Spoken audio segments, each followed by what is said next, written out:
Naramdaman mo na ba na ang isang pangako mula sa Diyos ay napakatagal bago matupad? Isang paglalakbay na dapat sana ay maikli, isang pambihirang tagumpay na tila malapit na. Ngunit makikita mo ang iyong sarili na naglalakad ng paikot-ikot, tila nawala sa iyong sariling disyerto. Paano kung sabihin ko sa iyo na ang isa sa mga pinakatanyag na paglalakbay sa kasaysayan, isang paglalakbay na dapat ay tumagal lamang ng 11 araw, na umaabot sa 40 mahaba, nakakapanghinahong mga taon. Ito ay hindi isang kwento tungkol sa mahinang pag-navigate o isang geographical na maling kalkulasyon. Ito ang kwento ni Moises at ng mga tao ng Israel, at ang malalim na lihim na nakatago sa kanilang pagkaantala. Ito ay isang lihim na naghahayag kung bakit pinapayagan ng Diyos kung minsan ang isang maikling landas na maging isang mahabang daan, at kung paano ang patutunguhan ay kadalasang hindi gaanong mahalaga kaysa sa pagbabagong nangyayari sa daan. Ang dahilan ng kanilang 40 taong pag-alagala ay hindi natagpuan sa isang mapa, ito ay natagpuan sa tanawin ng puso ng tao. At ang pag-unawa sa kanilang kwento ay maaaring ma-unlock lamang ang dahilan ng mga pagkaantala sa iyong sariling buhay. Magsimula tayo sa pamamagitan ng pag-unawa sa pagiging simple ng pisikal na paglalakbay. Ang mismong kasulatan, sa Deuteronomio Kabanata 1, Talata 2, ay gumagawa ng isang nakagugulat na malinaw na pahayag, 11 araw na paglalakbay mula sa Horeb sa daan ng bundok Seir hanggang sa Kadesh Barnea.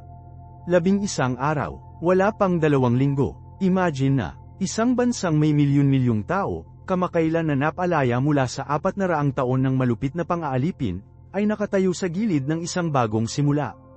Nasaksihan nila ang 10 salot na binuwag ang pinakamakapangyarihang imperyo sa lupa. Sila ay lumakad sa dagat na pula sa tuyong lupa, na may mga pader ng tubig sa kanilang kanan at sa kanilang kaliwa, at pagkatapos ay napanood ang parehong dagat na bumagsak sa buong hukbo ng Ehipto. Ang kanilang Diyos ay isang Diyos ng imposible, kamanghamanghang pagpapalaya.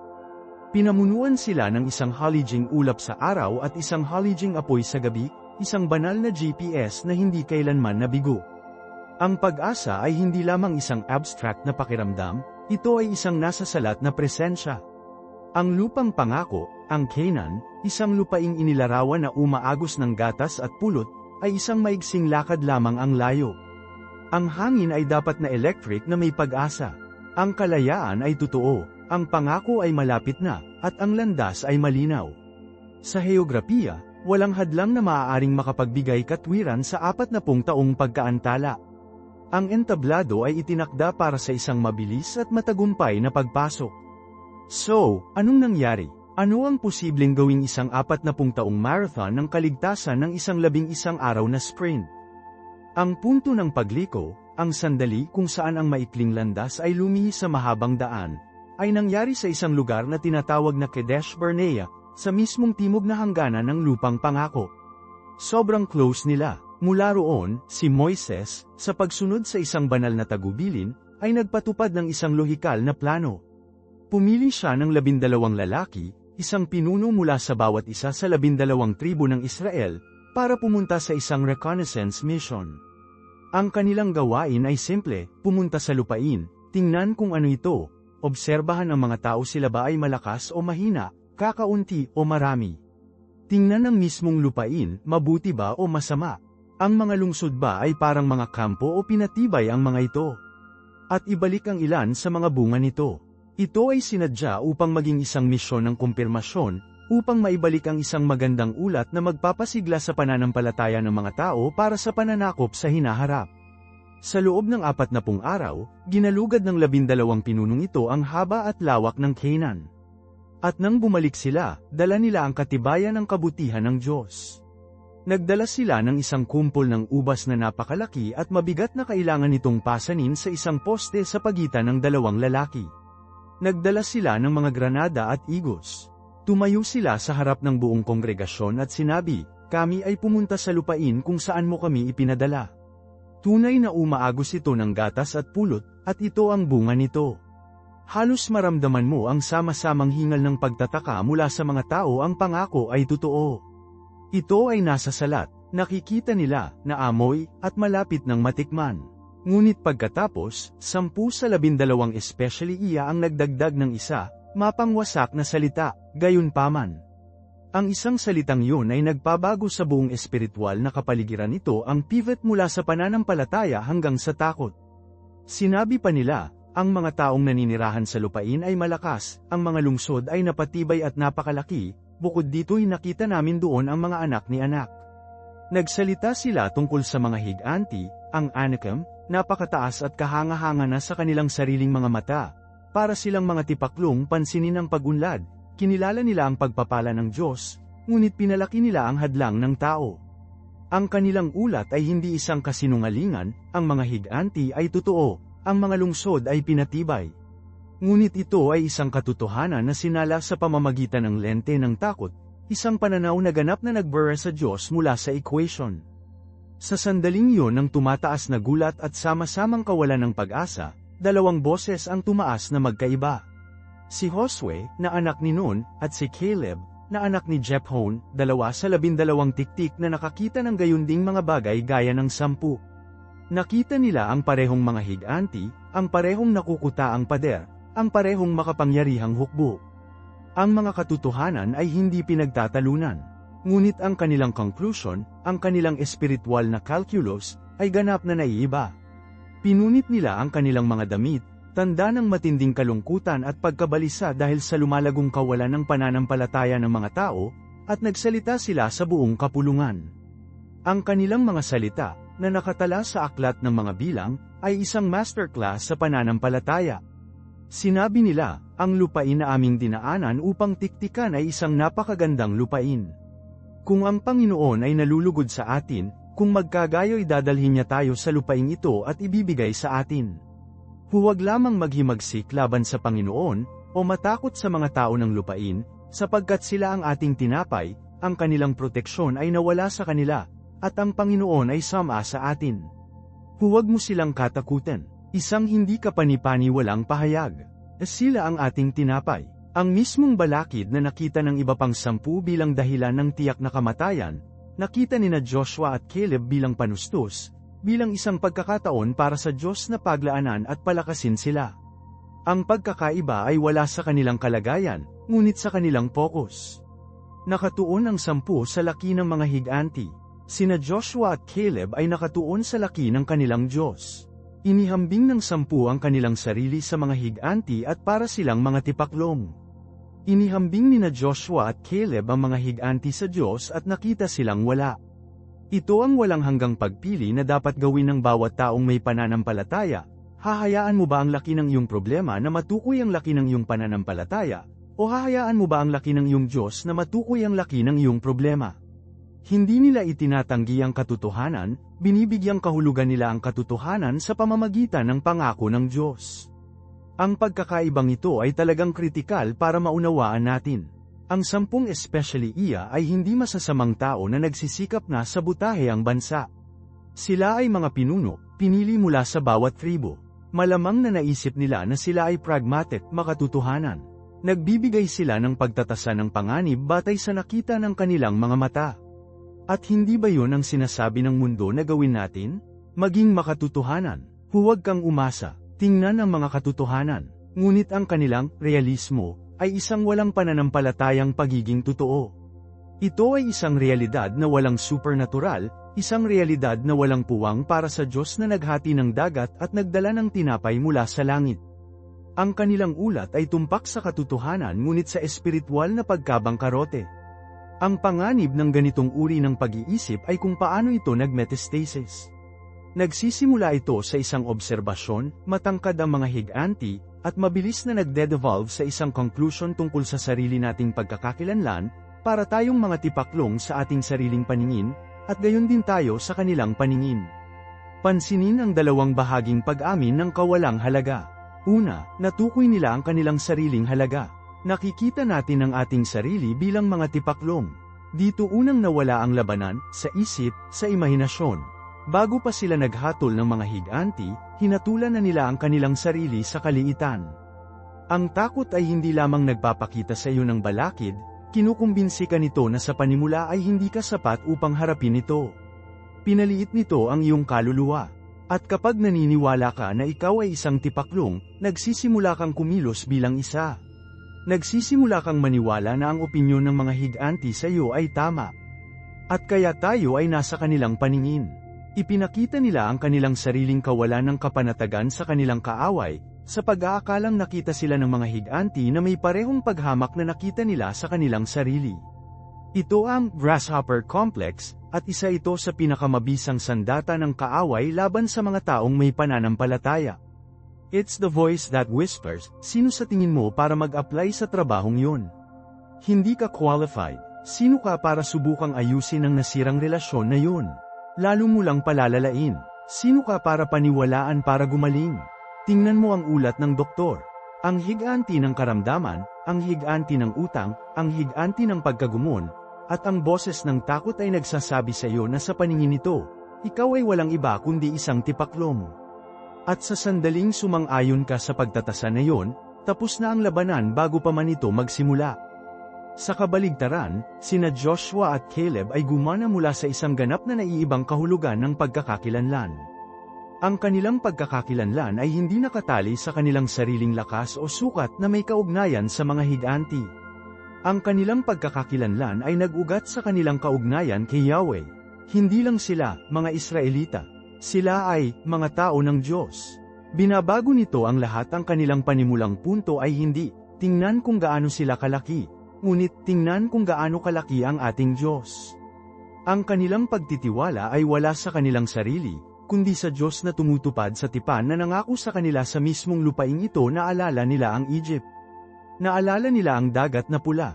Naalala nila si Amalek. Ang 10 especially iya ay may parehong resume ng mga himala, ang parehong kasaysayan sa Diyos, ngunit sila ay nagdusa mula sa isang nakamamatay na kaso ng espiritual na amnesia. Tinatanggal ng takot ang alaala ng mga nakaraang tagumpay. Ang pananampalataya, gayunpaman, ay nabubuo sa kanila. Ginagamit ng pananampalataya ang nakaraang katapatan ng Diyos bilang pundasyon kung saan tatayo at harapin ang hinaharap. Ito ang dahilan kung bakit ang kanilang wika ay lubhang naiiba. At sinabi ng 10, hindi tayo makakaahon laban sa bayan, sapagkat sila'y lalong malakas kaysa atin. Isang pahayag ng paghahambing, tayo laban sa kanila. Ngunit sinabi ni Joshua at Caleb, ang Panginoon ay sama sa atin. Huwag kayong matakot sa kanila. Isang pahayag ng alyansa, hindi tayo laban sa kanila. Ito ay tayo at ang Diyos laban sa kanila. Ang isang karagdagan na yun, at ang Diyos, ay ganap na binabaligtad ang equation. Ginagawa nitong walang kaugnayan ang lakas ng mga higanti. Ito ay hindi kailanman tungkol sa Israel na sapat na malakas, ito ay palaging tungkol sa Diyos na sapat na tapat. Maling tanong ang 10 especially iya. Nagtatanong sila, malakas ba tayo? Ang tanging tanong na mahalaga ay, sapat na ba ang Diyos? At alam ni Joshua at Caleb ang matunag na sagot dyan. Tingnan natin muli ang hindi kapani-pani walang parirala, sila ang ating tinapay. Isipin kung ano ang nagagawa ng tinapay. Isa itong pangunahing pagkain. Nagbibigay ito ng pagpapakain, enerhiya, at lakas. Ito ay nagiging bahagi mo. Anong isang mapangahas na pag-reframe ng isang problema? Hindi nila sinasabi na ang mga higanti ay hindi gaanong mahalaga. Sinasabi nila na ang proseso ng pagharap at pagtalo sa mga higanti, sa pamamagitan ng kapangyarihan ng Diyos, ay ang mismong bagay na magpapalusog at magpapalakas sa Israel para sa hinaharap. Ang mga hadlang ay wala doon upang pigilan sila, naroon sila upang itayo ang mga ito. Ang bawat higanteng kanilang nalaglag ay magiging isang testamento sa kapangyarihan ng Diyos at magiging mapagkukunan ng lakas at kumpiyansa para sa susunod na hamon. Nakikita ng takot ang isang higanti at sinabing, lalamunin ako niyan. Nakikita ni Faith ang isang higanti at sinabing, tutulungan ako ng Diyos na lamunin iyon. Nakikita nito ang oposisyon bilang isang pagkakataon para sa probisyon. Ito ay isang malalim na prinsipyo para sa ating sariling buhay. Ang mga hamon na kinakaharap mo ngayon, ang mga mukhang nakukuta ang lungsod at higanti sa iyong lupain, ay hindi sinadya upang sirain ka. Kung haharapin mo sila ng may pananampalataya sa Diyos, sila ang magiging iyong tinapay. Ang mahirap na proyekto sa trabaho na umaabot sa iyong mga kakayahan ay, kapag nasakop, ay magiging karanasan na magbibigay sa iyo ng promosyon. Ang pakikibaka upang patawarin ang isang taong nagkasala sa iyo ay, kapag nagawa sa pamamagitan ng biyaya, ay magbubunga ng isang bagong antas ng kalayaan at emosyonal na kapanahunan sa iyong sariling puso.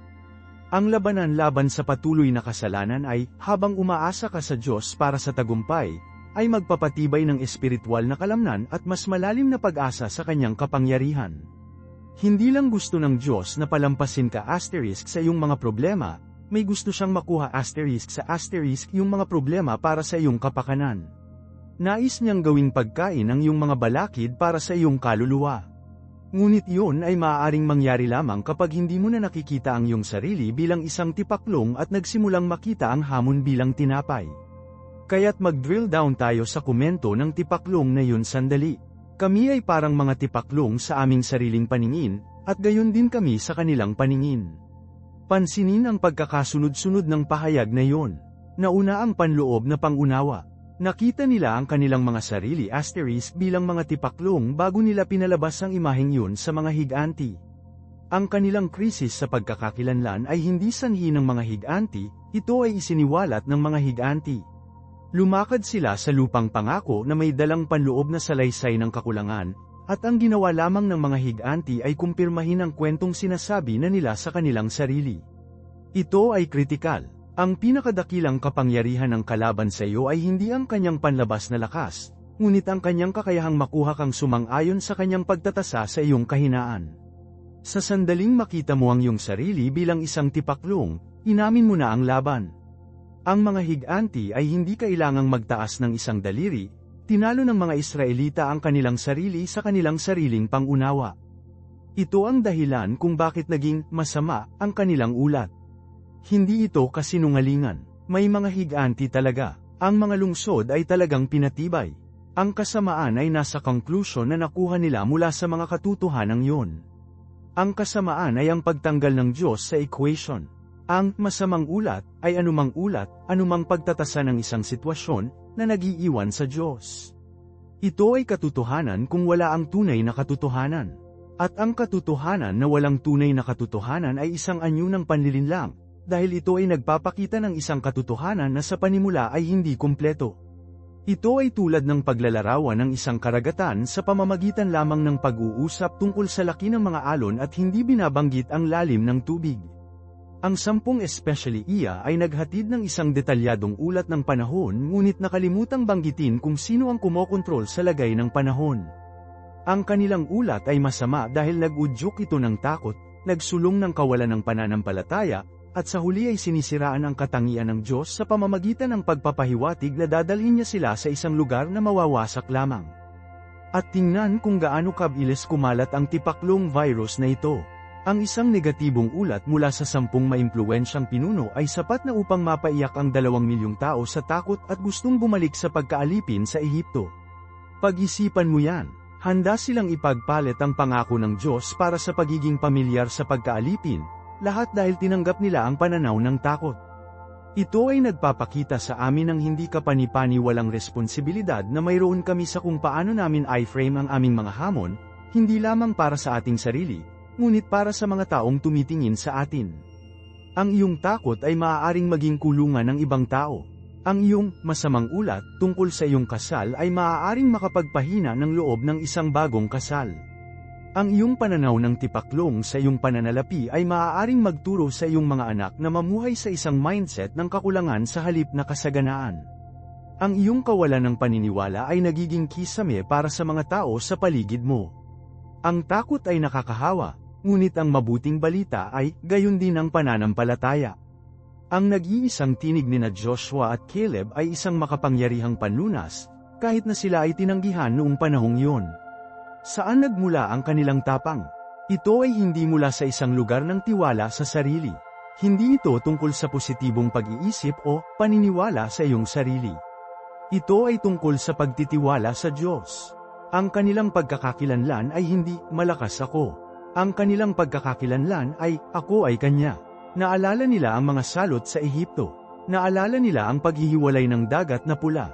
Naalala nila ang tubig mula sa bato at mana mula sa langit.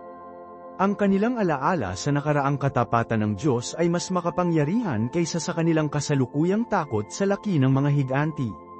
Ang 10 especially iya ay nagkaroon ng panandaliang problema sa memorya. Nakita nila ang kasalukuyang balakid at nakalimutan nila ang kasaysayan ng pagpapalaya. Ang pananampalataya ay may mahabang memorya, may amnesia ang takot. Sina Joshua at Caleb ay tumitingin sa mga higanti sa pamamagitan ng lens ng isang Diyos na napatunayang kaya niyang ibagsak ang mga imperyo at suwayin ang mga batas ng kalikasan. Ang 10 ay nakatingin sa Diyos sa pamamagitan ng lens ng mga higanti, at ang kanilang Diyos ay tila napakaliit. Ang iyong pananaw sa laki ng iyong problema ay palaging tinutukoy ng iyong kalapitan sa laki ng iyong Diyos. Kung mas malapit ka sa Kanya, nagiging mas maliit ang lahat. Kaya paano natin linangin ang kalapitan na iyon?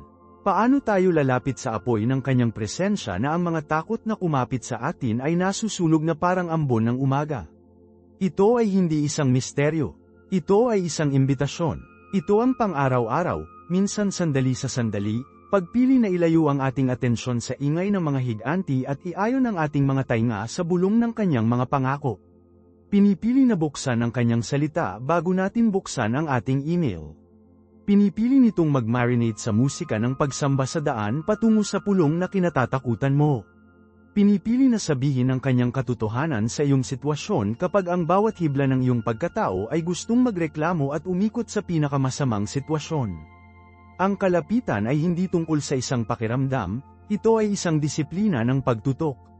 Kung saan napupunta ang iyong focus, dumadaloy ang iyong katotohanan. Ang 10 especially iya ay nakatuon sa mga higanti, at ang kanilang katotohanan ay naging isang disyerto ng takot. Sina Joshua at Caleb ay nakatuon sa Diyos, at ang kanilang katotohanan ay naging isang pamana ng pananampalataya. At pansinin ang eksaktong wika na ginamit ng mga especially iya. Ito ay hindi kapani-pani walang nagsisiwalat. Sabi nila, para kaming mga tipaklong asterisk sa aming sariling paningin. Ito ang puso ng bagay. Bago pa nila malaman kung ano ang iniisip ng mga higanti sa kanila, napagusgahan na nila ang kanilang mga sarili. Ang kanilang pagkatalo ay isang panloob na trabaho. Ang kanilang pangunawa sa sarili ay ang kanilang propecia. Nakita nila ang kanilang sarili bilang maliit, hindi gaanong mahalaga, at walang kapangyarihan, at gayon sila. Ang Diyos ay gumugol lamang ng 1 taon sa pagpapakita ng Kanyang kapangyarihan para sa kanila, na tinawag silang Kanyang piniling mga tao, ang Kanyang mahalagang pag-aari, ngunit hindi nila matitinag ang alipin kaisipan, ang tipaklong pagkakakilanlan na kanilang dinala sa Ehipto. Umalis sila sa pagkaalipin, ngunit ang pagkaalipin ay hindi lumayo sa kanila. Ito ay isang malalim na aral para sa atin. Hindi ka maaaring magkaroon ng lupang pangako na may pag-iisip ng tipaklong. Hindi ka maaaring humakbang sa isang hinaharap ng kasaganaan habang nakikita ang iyong sarili sa isang lente ng kakulangan. Hindi ka mananalo sa labanan laban sa mga higanti sa iyong buhay kung, sa iyong sariling paningin, natalo ka na. Ilang beses na nating ginawa ito. Tinitingnan natin ang isang bagong pagkakataon, isang mapanghamong tungkulin, isang tawag na humakbang ng may pananampalataya, at ang una nating iniisip ay hindi tungkol sa kakayahan ng Diyos, kundi sa ating sariling kawalan ng kakayahan. Hindi ako matalino para dyan. Wala akong tamang koneksyon. Paano kung mabaigo ako? Nagiging mga tipaklong tayo sa ating sariling paningin, at ibinibigay natin ang tagumpay sa mga higanti nang hindi naghahagis ng kahit isang batuti na talo natin ang ating mga sarili gamit ang ating sariling panloob na salaysay bago pa man kailangang magtaas ng daliri ang kaaway. Ang iyong pagkakakilanlan ay dapat na nakaugat sa kung sino ka ng Diyos, hindi sa kung ano ang nararamdaman mo sa iyong mga kalagayan. Hindi sila tinawag ng Diyos na mga tipaklong, tinawag niya silang Kanyang hukbo. Pinili nilang paniwalaan ang sarili nilang ulat kaysa sa Kanya. At ano ang naging resulta ng pagpiling ito?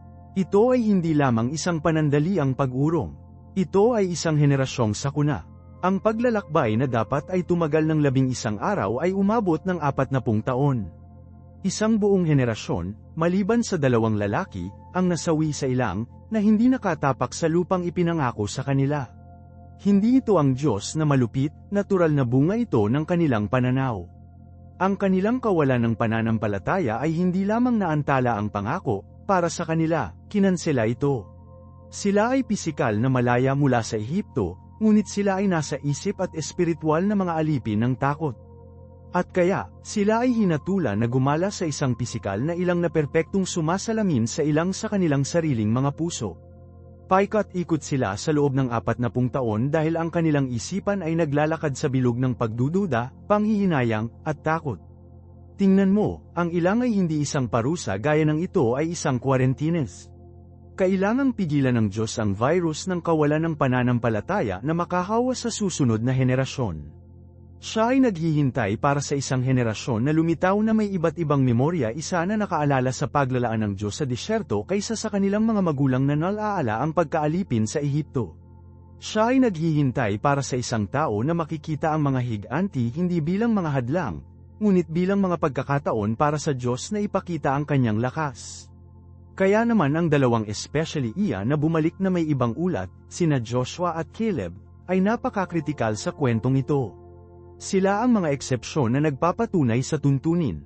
Nakita nila ang eksaktong kaparehong mga bagay gaya ng iba pang 10 especially iya. Nakita nila ang mga nakukutaang lungsod. Nakita nila ang mga anak ni anak, ang mga higanti. Ang mga katotohanan sa lupa ay magkapareho para sa lahat ng 12 sa kanila. Kaya ano ang pagkakaiba? Ito ay hindi ang view, ito ay ang pananaw. Nakita ng 10 especially iya ang mga higanti at pagkatapos ay nakita ang Diyos. Si Joshua at Caleb ay nakita ang Diyos, at pagkatapos ay nakita ang mga higanti. Ang pagkakasunod-sunod kung saan nakikita mo ang mga bagay ay nagbabago sa lahat. Sinala ng 10 especially iya ang kanilang pananaw sa Diyos sa laki ng kanilang problema. Sinala nina Joshua at Caleb ang kanilang pananaw sa problema sa pamamagitan ng laki ng kanilang Diyos. Ang kanilang ulat ay sa panimula ay naiiba. Hindi nila itinanggi ang katotohanan ng hamon. Hindi nila sinabi, walang mga higanti. Ang pananampalataya ay hindi pagtanggi. Ang pananampalataya ay isang pagpapahayag ng isang mas mataas na katotohanan. Sinabi nila, sa esensya, ang mga higanti ay malalaki, ngunit sila ay tinapay para sa atin. Ang kanilang proteksyon ay nawala, ngunit ang Panginoon ay kasama natin. Huwag kang matakot sa kanila. Isang hindi kapani-paniwalang pahayag. Nakita nila ang mga higanti hindi bilang mga mamimili, ngunit bilang mga consumable. Nakita nila ang kanilang mga hadlang bilang kanilang pagpapakain. Ito ang mindset ng isang mananakop. Ito ang pananaw na nakikita ang isang hamon hindi bilang isang banta na magpapababa sa iyo, ngunit bilang isang pagkakataon na magpapalakas sa iyo. Ito ang iba't ibang espiritu na sinasabi ng Biblia na mayroon si Caleb. Ito ay isang espiritu na hindi natakot ng oposisyon dahil ito ay ganap na banihag ng nangangako. Ang iba't ibang espiritu na ito ang sinisikap na linangin ng Diyos sa bawat isa sa atin sa sarili nating kapanahunan sa ilang. Pag-isipan ito, kapag nahaharap ka sa isang higanti, isang nakakatakot na proyekto, isang mahirap na pagsusuri, isang nasirang relasyon, ano ang iyong unang ulat? Ito ba ay isang ulat ng mga katotohanan na may kulay ng takot? O ito ba ay isang ulat ng mga katotohanan na binabalangkas ng pananampalataya? Pinapalaki mo ba ang problema o pinalalaki mo ba ang problem solver? Ang 10 especially iya ay mga analyst, nagbigay sila ng ulat batay sa kanilang nakikita, nasusukat, at nakalkula. At sa lahat ng loika ng tao, tumpak ang kanilang ulat. Tama sila, mula sa pananaw ng tipaklong. Ngunit sina Joshua at Caleb ay mga pangitain. Nakita nila gamit ang mga mata ng pananampalataya. Ibinatay nila ang kanilang ulat hindi sa kasalukuyang panganib, kundi sa nakaraang katapatan ng Diyos at sa hinaharap na katiyakan ng kanyang pangako. Naalala nila ang mga salot sa Ehipto. Naalala nila ang paghihiwalay ng dagat na pula. Ang kanilang alaala sa kapangyarihan ng Diyos ay mas malakas kaysa sa kanilang takot sa kapangyarihan ng mga higanti. At narito ang isa pang mahalagang aral para sa atin. Tinutukoy ng iyong memorya ang iyong mindset.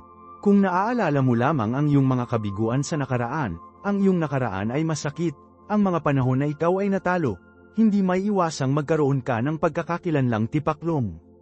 Lalapitan mo ang bawat bagong hamon na may pag-asa ng kabiguan.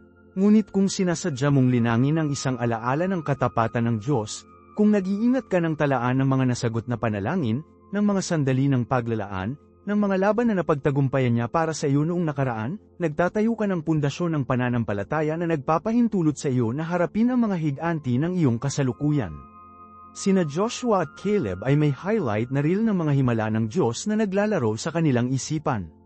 Ang iba pang 10 ay may highlight reel ng Egyptian slavery at kanilang sariling mga kakulangan. Ang kwentong pinili mong i-replay sa iyong isipan ang magdidikta sa kwentong iyong isinasabuhay sa iyong buhay. Ito ang dahilan kung bakit napakadelikado na palibutan ang iyong sarili ng 10 spy na mentalidad. Pansinin na ang negatibong ulat ng 10 ay kumakalat na parang virus sa buong kampo. Sinasabi ng Biblia na ginawa nila ang buong pamayanan na magreklamo. Nakakahawa ang takot, nakakahawa ang pagdududa, nakakahawa ang mentality ng biktima.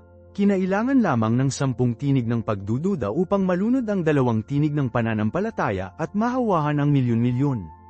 Kailangan nating maging maingat sa kung sino ang pinapayagan nating magsalita sa ating buhay, na ang mga ulat ay pinili nating paniwalaan. Nakikinig ka ba sa mga taong nakakakita ng mga higanti sa lahat ng dako at wala ang Diyos? Nasa echo chamber ka ba ng reklamo, limitasyon, at takot?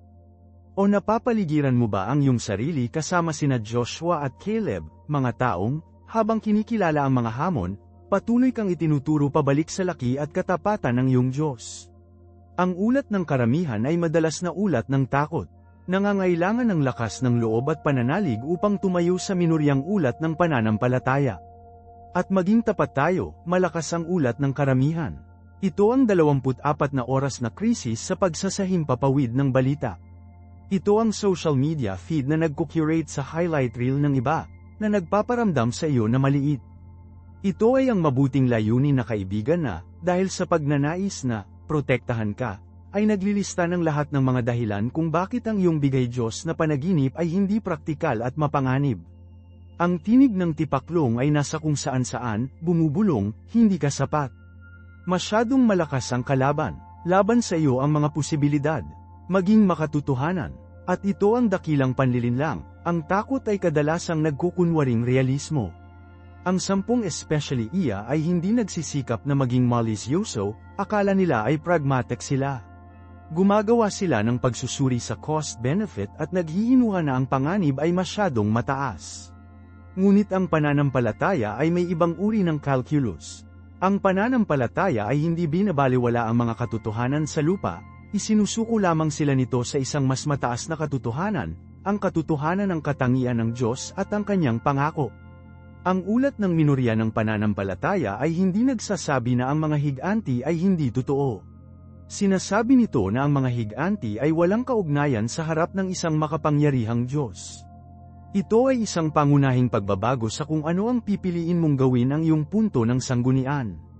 Ginawa ng 10 especially iya ang mga higanti bilang kanilang punto ng sanggunian, at sa paghahambing, nakita nila ang kanilang sarili bilang mga tipaklong. Ginawa nina Joshua at Caleb ang Diyos bilang kanilang punto ng sanggunian, at kung ihahambing, nakita nila ang mga higanti bilang tinapay lamang na kanilang kainin. Hindi nagbago ang mga higanti. Hindi nagbago ang lupa. Ang tanging bagay na nagbago ay ang punto ng sanggunian. Dinadala tayo nito sa ebidensyang dala nila. Tandaan, hindi lang sila bumalik na may dalang kwento. Bumalik sila na may dalang patunay. Nagdala sila ng isang kumpol ng ubas na napakalaki at mabigat kaya kailangang itaas sa isang poste sa pagitan ng 2 lalaki. Nagdala sila ng mga granada at mga igos. Mayroon silang nakikita, pisikal na katibayan ng kabutihan ng lupain.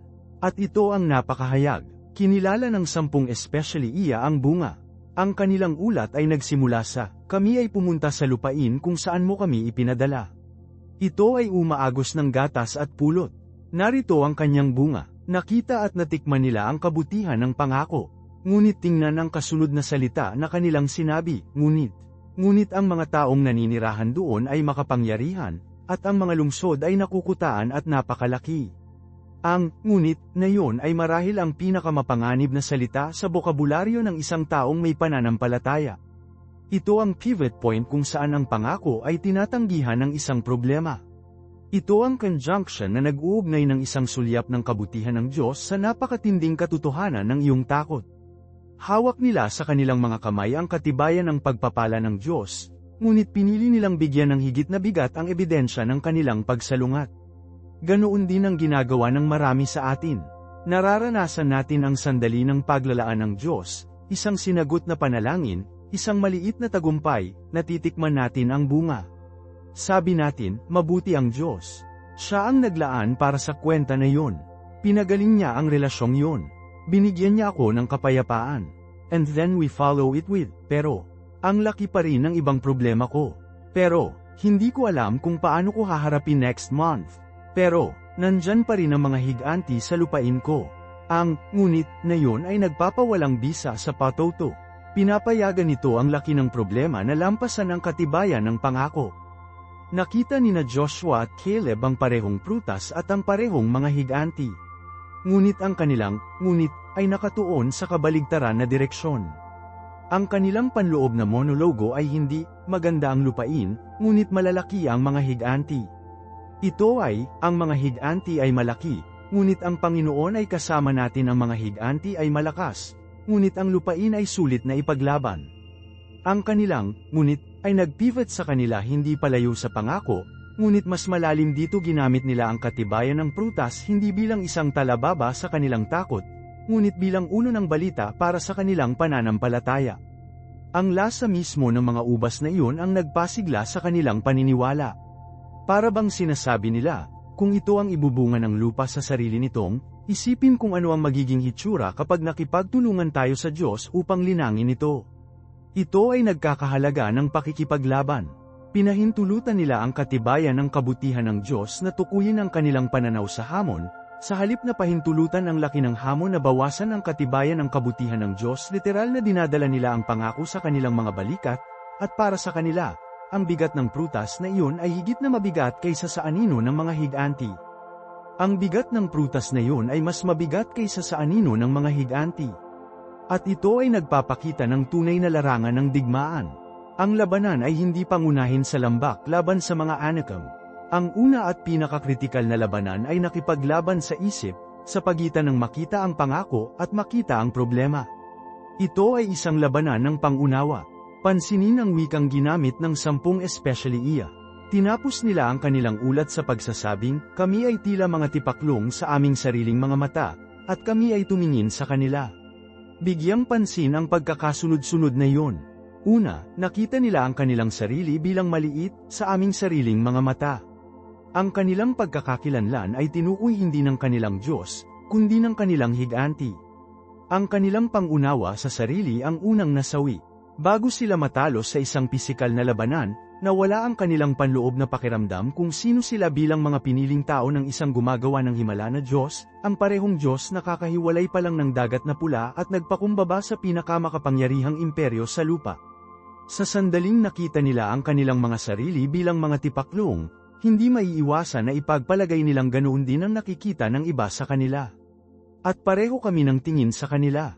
Totoo ba yun? Huminto ba sila at kapanayaman ng mga higanti?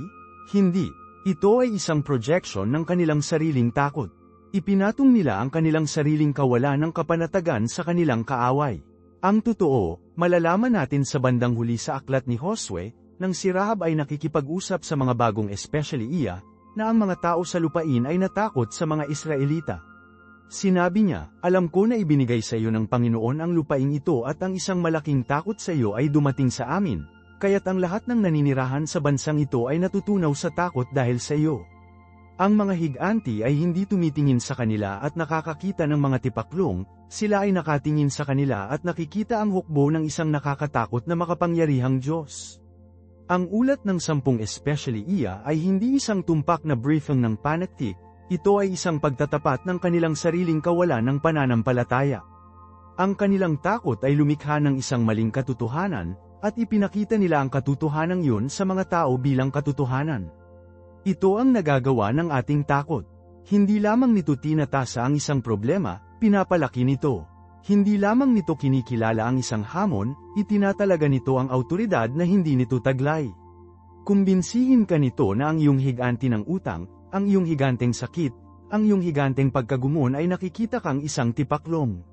Sinasabi nito sa iyo na ang mundo, ang iyong amo, ang iyong pamilya, lahat ay nakikita kang maliit, hindi gaanong mahalaga, at walang kapangyarihan.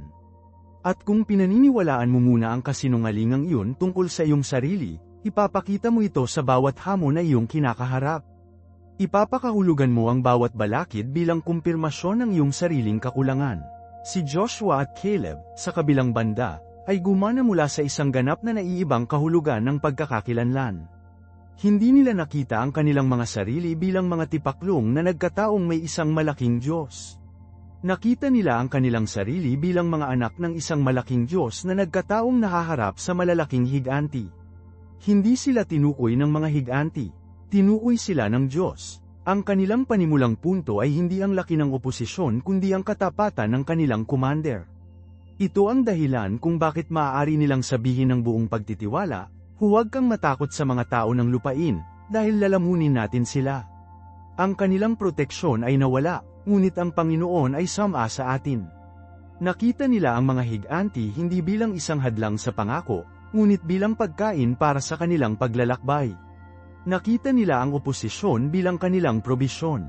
Napakalaking pagbabago ng pananaw. Hindi nila sinasabing hindi magiging mahirap ang laban. Sinasabi nila na ang pinagmulan ng kanilang lakas ay mas malaki kaysa sa lakas ng kanilang kaaway.